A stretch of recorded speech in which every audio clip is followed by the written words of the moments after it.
हाय, मैं विकास सिंह तोमर आप सभी का स्वागत करता हूं आज की इस सेशन में, जो कि एग्जाम की दृष्टि से काफ़ी इम्पोर्टेंट होने वाला है। तो दोस्तों, आज हम करने वाले हैं क्लास 3 एनसीईआरटी की बुक है, जो अध्याय 2 है पौधों की परी, जो कि एमपी टेट वर्ग 3 के लिए काफ़ी महत्वपूर्ण हो जाते हैं। तो सेशन को अंत तक जरूर देखें, और अभी तक आपने हमारे चैनल को सब्सक्राइब नहीं किया तो चैनल को सब्सक्राइब जरूर कर लें और बेल आइकन दबा लें, ताकि जब भी कोई नया वीडियो लेकर आते हैं तो उसका नोटिफिकेशन आपके पास पहुंच जाता है। तो चलते हैं आज के हम पहले प्रश्न पर। पहला प्रश्न है, वो है स्थान जहां विभिन्न प्रकार के पौधे उगाए जाते हैं, संरक्षित किए जाते हैं, कहा जाता है। तो जल्दी से बताइएगा दोस्त, इस प्रश्न का राइट आंसर क्या हो जाएगा? चिड़ियाघर कहते हैं क्या? ऑप्शन 1। ऑप्शन 2 है वनस्पति उद्यान बोलते हैं क्या? ऑप्शन 3 है मछली घर कहते हैं। ऑप्शन 4 है उपरोक्त में से कोई नहीं। तो जल्दी से बताइएगा क्या बोलते हैं जिस स्थान पर विभिन्न प्रकार के पौधे उगाए जाते हैं और संरक्षित किए जाते हैं, क्या बोलते हैं उसे? ऑप्शन इसका राइट आंसर हो जाएगा वनस्पति उद्यान। क्या बोलते हैं? वनस्पति उद्यान बोलते हैं। ऑप्शन बी राइट आंसर हो जाता है। कौन सा आंसर राइट आंसर हो जाता है? तो ऑप्शन बी राइट आंसर हो जाता है, यानी दूसरे नंबर का वनस्पति उद्यान। ठीक है। तो वनस्पति उद्यान एक प्रकार का उद्यान यानी बगीचा होता है, बाग होता है, जहाँ फूल पौधे उगाए और संरक्षित किए जाते हैं। ठीक है, याद रखेंगे। जलवायु परिवर्तन को कम करने हेतु पौधों के संग्रहण को बनाए रखने में भूमिका निभा सकते हैं, जो बदलती पर्यावरणीय परिस्थितियों के अनुकूल है। ठीक है, उनका उपयोग इकोसिस्टम यानी इको टूरिज्म को बढ़ावा देने और स्थानीय अर्थव्यवस्था को के लिए राजस्व उत्पादन करने के लिए किया जाता है। ठीक है, चलते हैं आगे। अगला प्रश्न है प्रश्न नंबर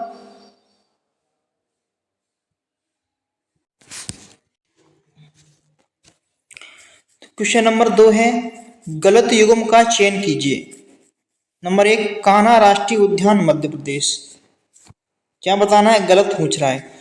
तो दचगाम अभ्यारण्य जम्मू कश्मीर, काजीरंगा राष्ट्रीय उद्यान असम और मद्दुमलाई अभ्यारण्य आंध्र प्रदेश। तो कह रहा है गलत युग्म का चयन कीजिए। तो गलत कौन सा है? देखो, कान्हा राष्ट्रीय उद्यान कहाँ पर? हमारा मध्य प्रदेश में है। दचीगाम अभ्यारण्य जम्मू कश्मीर में है। ठीक है। काजीरंगा राष्ट्रीय उद्यान कहाँ पर है? असम है, जो कि एक सींग वाले गैंडे के लिए प्रसिद्ध है। ठीक है, ठीक है। और मधुमलाई अभ्यारण्य आंध्र प्रदेश में। ये कैसा है? ये ऑप्शन गलत है। तो ऑप्शन नंबर 4 हमारा क्या हो जाएगा? राइट आंसर हो जाता है। ठीक है। तो मधुमलाई राष्ट्रीय उद्यान दक्षिण भारत के तमिलनाडु में नीलगिरी पर्वत में स्थित एक राष्ट्रीय उद्यान है। कहाँ पर है ये? तो ये हमारा तमिलनाडु में हो जाता है। कहाँ पर हो जाता है? यदि मधुमलाई की बात करें, मधुमलाई राष्ट्रीय उद्यान दक्षिण भारत के कहाँ पर है? तमिलनाडु में स्थित है, जो कि नीलगिरी पर्वत में स्थित है, एक राष्ट्रीय उद्यान है। तमिलनाडु में राष्ट्रीय उद्यान कौन कौन से हैं? गिड्डी राष्ट्रीय उद्यान बात करते हैं, गिड्डी राष्ट्रीय उद्यान, मन्नार की खाड़ी राष्ट्रीय उद्यान। ठीक है, इंदिरा अभ्यारण्य, मधुमलाई राष्ट्रीय उद्यान, ये कहाँ पर है सारे? तो तमिलनाडु में। ठीक है। मुक्ति राष्ट्रीय उद्यान, पालनी पर्वत राष्ट्रीय उद्यान, पालनी पर्वत राष्ट्रीय उद्यान कहाँ पर है? ये भी तमिलनाडु में। ठीक है। और तमिलनाडु में वन्यजीव अभ्यारण्य सत्यमंगलम वन्यजीव अभ्यारण्य कहाँ पर है? सैनबाथ, ये भी कहाँ पर है? तमिलनाडु में। ठीक है, याद रखेंगे इन्हें अच्छे से। तमिलनाडु में ये सारे राष्ट्रीय उद्यान कहाँ के हैं? तमिलनाडु के हैं। ठीक है, चलते हैं अगले प्रश्न पर। प्रश्न नंबर 3 कॉफी के पौधे के किस भाग से प्राप्त होती है? कॉफी पौधे के किस भाग से प्राप्त होती है? तो इस प्रश्न का राइट आंसर क्या हो जाएगा? जड़ से होती है क्या? ऑप्शन 1 है जड़ से, ऑप्शन बी है फूल से, पत्ती से और फल से। इस प्रश्न का राइट आंसर क्या होगा? जल्दी से बताइए। देखो, कॉफी पौधे के किस भाग से प्राप्त होती है? जल्दी से बताइएगा। इस प्रश्न का राइट आंसर क्या हो जाएगा? तो कॉफी पौधे के फल से कहाँ से प्राप्त होती है? तो फल से प्राप्त होती है। ठीक है, ऑप्शन डी राइट आंसर हो जाएगा। तो पौधे के फलियों के भाग से कॉफी प्राप्त होती है। कहाँ से? फली, ये फल होता है ना, उसके फलियों के भाग से क्या कॉफी प्राप्त होती है? कॉफी का पौधा इसके बीजों या फलियों के लिए उगाया जाता है। कॉफी के पौधे को क्या उगाते हैं? बीजों के लिए उगाते हैं या इसकी फलियों के उगाया जाता है। ठीक है, जिन्हें भूनकर और पीसकर कॉफी बनाने के लिए बेचा जाता है। कॉफी कैसे बनाते हैं? उसे भून करके और पीस लेते हैं, फिर क्या बनाते हैं? कॉफी बनाते हैं। कॉफी का पौधा एक उष्णकटिबंधीय सदाबहार झाड़ी है। ठीक है, कैसा है? यह उष्णकटिबंधीय पौधा है। ठीक है, सदाबहार है, झाड़ी है। ठीक है, ये झाड़ी में आता है।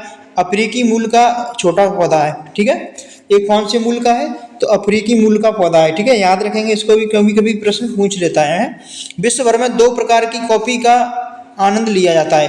मतलब कॉफी की किस्में कौन कौन सी हैं? अरेबिका है, एक किस्म कौन सी है? अरेबिका है, और रोबस्टा है। इसे याद रखेंगे, प्रश्न भी बन जाता है। तो कॉफी की महत्वपूर्ण किस्म कौन सी है? तो अरेबिका और रोबस्टा। ठीक है, याद रखेंगे, अरेबिका और रोबस्टा कॉफी की प्रमुख फसलें हैं। ठीक है, ये किस्में हैं। ठीक है, याद रखेंगे इसे।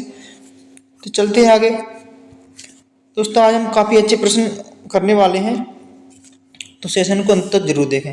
पश्चिमी हिमालय में उच्च पर्वतीय वनस्पतियां 300 मीटर तक की ऊंचाई तक ही उपलब्ध होती हैं, जबकि प्रश्न है, जबकि पूर्वी हिमालय में 400 मीटर तक की ऊंचाई तक मिलती हैं। एक ही पर्वत श्रेणी में इस प्रकार की विविधता का कारण क्या है? देखो, तो ऑप्शन 1 है पूर्वी हिमालय में पश्चिमी हिमालय को अपेक्षा अधिक मानसूनी वर्षा।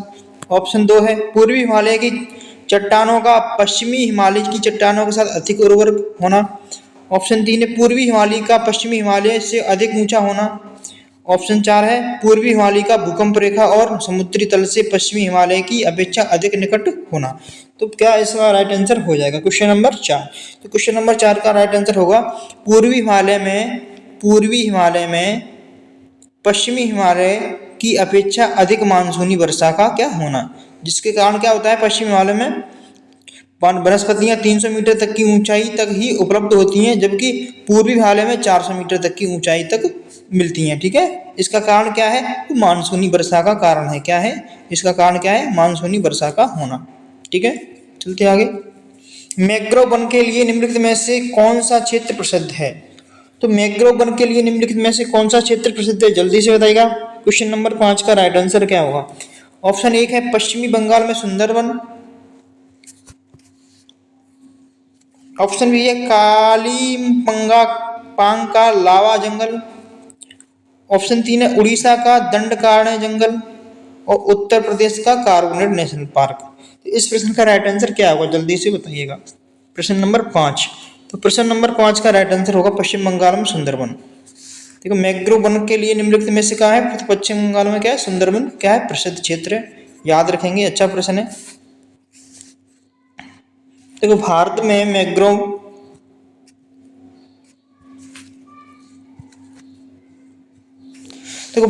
मैंग्रोव वन गंगा, महानदी, कृष्णा, गोदावरी और कावेरी नदी के डेल्टा में पाए जा सकते हैं। कहाँ पाए जा सकते हैं?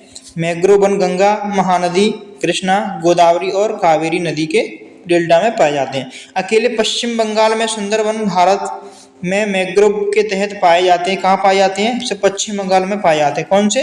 तो सुंदरवन। ठीक है, जिन्हें मैंग्रोव वन भी कहते हैं। ठीक है, कुल क्षेत्रफल लगभग आधा हिस्सा है। कुल क्षेत्रफल का कितना हिस्सा है? आधा हिस्सा है। पश्चिम बंगाल में कुल मैंग्रोव से आच्छादित भूमि का सबसे बड़ा अनुपात है। कहाँ पर है? तो पश्चिम बंगाल में है ये। ठीक है, उसके बाद गुजरात, अंडमान निकोबार, ठीक है, द्वीप समूह में भी मिलता है। ठीक है, किसका? सुंदरवन का क्षेत्र। चलते हैं आगे, अगला प्रश्न है प्रश्न नंबर 6। मैंग्रोव वनों पर वैश्विक तापन का क्या प्रभाव होगा? तो जल्दी से बताइएगा, इस प्रश्न का राइट आंसर क्या होगा? मैंग्रोव वनों पर वैश्विक तापन का क्या प्रभाव होगा? तो ऑप्शन 1 है वे अधिक प्रचुरता से पैदा होंगे। अगला ऑप्शन है मैंग्रोव के विशाल क्षेत्र जलमग्न हो जाएंगे। ऑप्शन 3 है कार्बन सिक्के के रूप में उनकी भूमिका अधिक महत्वपूर्ण हो जाएगी। ऑप्शन 4 है उपरोक्त 1 और 3 दोनों। तो इस प्रश्न का राइट आंसर क्या हो जाएगा? प्रश्न नंबर 6। तो प्रश्न नंबर 6 का राइट आंसर होगा मैंग्रोव के विशाल क्षेत्र जलमग्न कैसे हो जाएंगे? जलमग्न हो जाएंगे। कैसे हो जाएंगे? यदि तापमान में वृद्धि होगी। यदि तापमान में वृद्धि होगी तो क्या है? ग्लेशियर पिघलेगा, और ग्लेशियर पिघलेगा तो क्या होगा? बड़े बड़े क्या है? मैंग्रोव वन जंगल क्या हो जाएंगे? सारे पानी में तब्दील हो जाएंगे, सब पानी में डूब जाएंगे। ठीक है, जब ग्लेशियर पिघलेगा तो पानी का स्तर बढ़ेगा, और पानी का स्तर बढ़ेगा तो क्या होगा? जो सारे पेड़ पौधे हैं, वन हैं, तो ये किसमें जलमग्न हो जाएंगे? तो ये हो जाएंगे जलमग्न हो जाएंगे। ठीक है, जल यानी पानी के अंदर डूब जाएंगे। ठीक है, तो ऑप्शन 2 राइट आंसर हो जाता है। ठीक है, जब ज़्यादा तापमान बढ़ेगा, तापमान बढ़ने से क्या होता है? जो ग्लेशियर होते हैं ना, हमारे जो पर्वत, हिम क्या बोलते हैं ना, हिम यानी बर्फ के पहाड़, जो बर्फ के पहाड़ होते हैं ना वो क्या है, पिघलने लगते हैं। तो जो ग्लेशियर पिघलता है तो उससे क्या होगा, पानी का स्तर बढ़ेगा, और जब पानी का स्तर बढ़ेगा तो हमारे वन हैं, जो वन हैं वो क्षेत्र हैं वो क्या होंगे, तो जलमग्न हो जाएंगे। ठीक है, इसका राइट आंसर क्या हो जाएगा, दो राइट आंसर हो जाएगा। चलते हैं अगले प्रश्न पर। देखो, जलवायु और अन्य कारकों में परिवर्तन मैंग्रोव प्रभावित कर सकता है। ठीक है, कर सकता है, लेकिन जटिल तरीके से। ग्लोबल वार्मिंग वाले अभी मैंने बताया, ज़्यादा गर्मी होगी तो उससे क्या होगा, मैंग्रोव वनों के उच्च अक्षांशों तक विस्तार बढ़ावा दे सकती है, और ध्रुवीय बर्फ के पिघलने या महासागरों क्षेत्र में विस्तार के माध्यम से समुद्र के स्तर में क्या हो सकती है, वृद्धि। यदि ध्रुवीय स्थान पर क्या है, बर्फ के पहाड़ हैं ऊंचे ऊंचे, वो क्या है, पिघलेंगे, और पिघलेंगे तो क्या बनेगा, बर्फ बनेगी। और जब बर्फ पिघलेगी, जब बर्फ पिघलेगी तो जल स्तर क्या होगा, वृद्धि। जब जल स्तर में वृद्धि होगा तो हमारे पेड़ पौधे क्या है, उसमें डूब जाएंगे। ठीक है, चलते हैं आगे। अगला प्रश्न है, याक पशु भारत के किस क्षेत्र में पाया जाता है। अच्छा प्रश्न है, याक पशु भारत के किस क्षेत्र में पाया जाता है। ऑप्शन एक है सुंदरवन में पाया जाता है, ऑप्शन है मध्य प्रदेश में, ऑप्शन तीन है लद्दाख में, उपरोक्त में से कोई नहीं। प्रश्न नंबर 7 का राइट आंसर क्या हो जाएगा, जल्दी से बताइए। तो लद्दाख में पाया जाता है। याक पशु भारत के किस क्षेत्र में पाया जाता है, तो ये लद्दाख में पाया जाता है। याक आप सभी ने देखा होगा। ठीक है, देखो, याक भारतीय उपमहाद्वीप के हिमालय क्षेत्र, तिब्बती पठार, उत्तरी म्यांमार, यूनान, सिचुआन और उत्तर में मंगोलिया और साइबेरिया तक पाए जाते हैं। ठीक है, यह एक लंबे बालों वाला क्या है, पालतू जानवर है। भारत में याक पालन करने वाले राज्य कौन कौन से हैं, तो ये है लद्दाख है, सिक्किम है, उत्तर प्रदेश है, हिमाचल प्रदेश है और जम्मू कश्मीर है। याद रख लेंगे, प्रश्न आता है भारत में याक पालन करने वाला राज्य है, तो याद करेंगे कौन कौन सा है, लद्दाख है, सिक्किम है, उत्तर प्रदेश है, हिमाचल प्रदेश है, जम्मू कश्मीर है। ठीक है, ये केंद्र शासित प्रदेश हैं सारे। चलते आगे, किन वनों को मानसूनी वन कहा जाता है, किन वनों को मानसूनी वन कहा जाता है, तो जल्दी से बताइए इस प्रश्न का राइट आंसर क्या होगा। उष्णकटिबंधीय सदाबहार वन, पर्वतीय वन, उष्णकटिबंधीय पर्णपाती वन और मैंग्रोव वन। तो किन वनों को मानसूनी वन कहा जाता है, तो मानसूनी वन किसे कहते हैं, तो मानसूनी वन बोलते हैं उष्णकटिबंधीय पर्णपाती वन। ये कैसे वन होते हैं, तो मानसूनी वन होते हैं। ठीक है, ऑप्शन 3 राइट आंसर हो जाता है। देखो, उष्णकटिबंधीय पर्णपाती वनों को मानसूनी वन भी कहा जाता है, क्योंकि इन वनों में वृक्ष शुष्क मौसम में अपने पत्ते गिरा देते हैं। देखो, उष्णकटिबंधीय पर्णपाती वन कैसे होते हैं, ये अपने पत्ते क्या होते हैं, शुष्क मौसम में क्या करते हैं, गिरा देते हैं। जब पतझड़ होता है ना, गर्मियों के समय में क्या होता है, पतझड़ हो जाता है। ठीक है, तो ये अपने पत्तियों को क्या करते हैं, गिरा देते हैं, और मानसून के दौरान फिर से उगाते हैं। ठीक है, इस प्रकार के वनों में 70 से 200 सेंटीमीटर सीमा में वर्षा होती है। ठीक है, इसको भी याद रखेंगे क्योंकि कभी कभी प्रश्न बन जाता है कि उष्णकटिबंधीय पर्णपाती वन क्षेत्र में कितने सेंटीमीटर तक वर्षा होती है, तो 70 से 200 सेंटीमीटर तक की वर्षा होती है। ठीक है, चलते हैं आगे। अगला प्रश्न है, देखो, अब अध्याय 3 है, पानी रे पानी तेरा रंग कैसा, जिसमें मिला दे लगे वैसा। तो इसके ऊपर जो भी प्रश्न बनेंगे उन्हें हम आज देखने वाले हैं। ठीक है, तो अंत तक जरूर बने रहिएगा, और अभी तक आपने लाइक नहीं किया है तो एक लाइक जरूर कर दीजिएगा, और अपने दोस्तों के साथ शेयर करें, और अभी तक सब्सक्राइब नहीं किया है तो चैनल को सब्सक्राइब जरूर करना है। ठीक है, अब बेल आइकन को प्रेस करना है। निम्नलिखित में से कौन से पदार्थ जल में घुलनशील हैं, तो कौन से पदार्थ जल में घुलनशील हैं, जल्दी से बताइएगा। मिट्टी का तेल क्या जल में घुलता है, नमक, साबुन, चीनी, सिरका, नमक, दूध, चीनी, शहद, तारपीन, नींबू का रस और पेट्रोल। प्रश्न पूछ रहा है कौन कौन से पदार्थ क्या है, जल में घुलनशील हैं। तो बात करते हैं जल में घुलनशील कौन सा हो जाएगा, चीनी है, हमारी चीनी जल में घुल जाती है, पता नहीं चलता। ठीक है, सिरका है, सिरका भी जल में पता नहीं पड़ेगा, और नमक। ठीक है, ये तीनों चीजें क्या है, जल में कैसी हैं, घुलनशील है। अब मिट्टी के तेल को, केरोसिन यानी मिट्टी के तेल को जल में डालोगे तो क्या करेगा, ये तैरने लगेगा, पानी की सतह के ऊपर क्या है, तैरने लगेगा। ठीक है, तो यह जल में घुलनशील नहीं है। ठीक है, दूध है, दूध जब जल में मिलाओगे दूध, तो दूध कैसा है, अपना कलर देने लगेगा। ठीक है, शहद को भी मिलाओगे तो वो अपना भी थोड़ा सा रंग देगा। ठीक है, पूर्ण रूप से घुलनशील नहीं होगा। तारपीन, नींबू का रस है, पेट्रोल है। देखो, पेट्रोल है, तो पेट्रोल को जैसे ही जल में डालोगे तो ये क्या है, जल की सतह के ऊपर क्या है, तैरने लगेगी। क्या करेगी, तैरने लगेगी। ठीक है, पेट्रोल। तो ऑप्शन हमारा कौन सा राइट आंसर हो जाता है, तो ऑप्शन 2 राइट आंसर हो जाता है, चीनी, सिरका, नमक। ठीक है, चीनी, सिरका, नमक। इसमें दूध को जैसे जल में मिलाओगे तो हमें दिखाई देने लगेगा ना अलग से कि दूध मिला हुआ है इसके अंदर, ठीक है।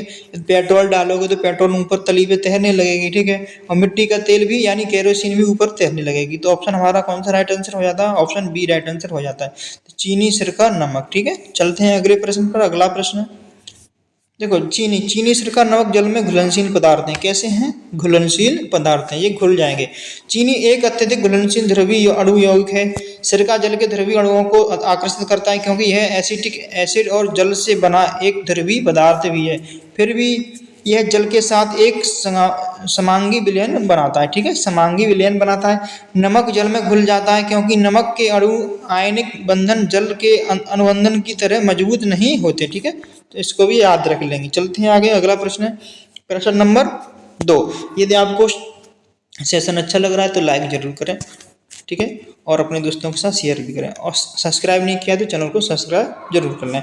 वह विशेष रसायन जिसका उपयोग पानी को शुद्ध करने के लिए किया जाता है। प्रश्न पूछ रहा है वह विशेष रसायन जिसको पानी को शुद्ध करने के लिए किया जाता है क्या कहलाता है? फॉर्मेल्डिहाइड कहलाता है क्या? एलपीजी कहलाता है क्या? ऑप्शन 3 है विरंजक चूर्ण बोलते हैं उसे, और पोटेशियम परमैंगनेट क्या बोलते हैं उसे? जल्दी से बताइएगा। तो इस प्रश्न का राइट आंसर क्या हो जाएगा? प्रश्न नंबर 2 है। तो प्रश्न नंबर 2 का राइट आंसर हो जाएगा वह विशेष रसायन जिसका उपयोग पानी को शुद्ध करने के लिए किया जाता है। इसे क्या बोलते हैं? तो विरंजक चूर्ण बोलते हैं। क्या बोलते हैं? विरंजक चूर्ण बोलते हैं, ठीक है। देखो, विरंजक चूर्ण CaCl2 का उपयोग जल में यानी विरंजक चूर्ण या CaCl2 का उपयोग जल में कीटनाशकों और जीवाणुओं को मारने के लिए किया जाता है, ठीक है। याद रखें क्योंकि यह एक अच्छा कीटनाशक नामक क्रमक है। सबसे अधिक उपयोग किए जाने वाले जल उपचार रसायनों में एक क्लोरीन है। क्या है? क्लोरीन। क्लोरीन का उपयोग पीने के पानी को शुद्ध करने और स्विमिंग पूल जो गए हो कभी क्या आप, तो स्विमिंग पूल में दूषित पदार्थ को क्या हटाने के लिए, जीवाणुओं को मारने के लिए किसका प्रयोग किया जाता है? तो क्लोरीन का उपयोग किया जाता है। प्राकृतिक आपदाओं जैसे बाढ़ आ जाती है या बड़ी स्थिति पर, इस स्थितियों में घर में स्वच्छ जल की आपूर्ति या बाधित होती है। क्या हो जाती है? बाधित हो जाती है। जब बाढ़ वगैरह आ जाती है तो क्या होता है, जो जल के स्रोत होते हैं तो दूषित हो जाते हैं। तो ऐसी स्थिति में उन स्रोतों को शुद्ध करने के लिए किसका उपयोग किया जाता है? जल को कीटनाशक रहित करने के लिए आयोडीन का उपयोग व्यापक रूप से किया जाता है। किसका उपयोग किया जाता है? तो याद रखेंगे, जब कभी बड़ी आपदा आती है या बाढ़ वगैरह आ जाती है तो जब जल के जो स्रोत हैं हमारे वो क्या हो जाते हैं? दूषित हो जाते हैं। उस स्थिति में उन्हें शुद्ध करने के लिए, कीटाणु रहित करने के लिए किसका उपयोग किया जाता है? तो आयोडीन का उपयोग किया जाता है, ठीक है। शुद्ध जब पीने के पानी का शुद्ध करने के लिए क्लोरीन का उपयोग किया जाता है। याद रख लेंगे इसको भी, ठीक है। चलते हैं आगे। अगला प्रश्न है प्रश्न नंबर 3। वर्षा जल का संग्रहण अर्थ है, यानी रेन वाटर हार्वेस्टिंग की बात कर रहा है। तो वर्षा जल को छत के ऊपर से पार्कों में बह जाने दिया जाता है। क्या ये हो जाएगा? ऑप्शन 2 सतही वर्षा जल से मिट्टी गदगदी हटाना। ऑप्शन 3 है वर्षा के जल का भंडार सतही या आदि सतही जल भृति में होता है। ऑप्शन 4 है उपयुक्त में से कोई नहीं। वर्षा जल का अर्थ क्या है? वर्षा जल का क्या अर्थ है? जल्दी से बताइएगा। प्रश्न नंबर 3। तो वर्षा जल का अर्थ क्या है? वर्षा के जल का भंडारण सतही या गड्ढों की जल भृति में होता है। कहाँ होता है? गड्ढों में हम करते हैं, सतही जल भृति में होता है, ठीक है। वर्षा जल का क्या करना? भंडारण करना ही क्या कहलाता है? रेन वाटर हार्वेस्टिंग कहलाता है, ठीक है। वर्षा जल का क्या करना? संग्रहण करना, यानी एकत्रित करना। क्या करना? एकत्रित करना। क्या कहलाता है? वर्षा जल का संग्रहण कहलाता है। इसका मतलब ऑप्शन 3 राइट आंसर हो जाएगा, ठीक है।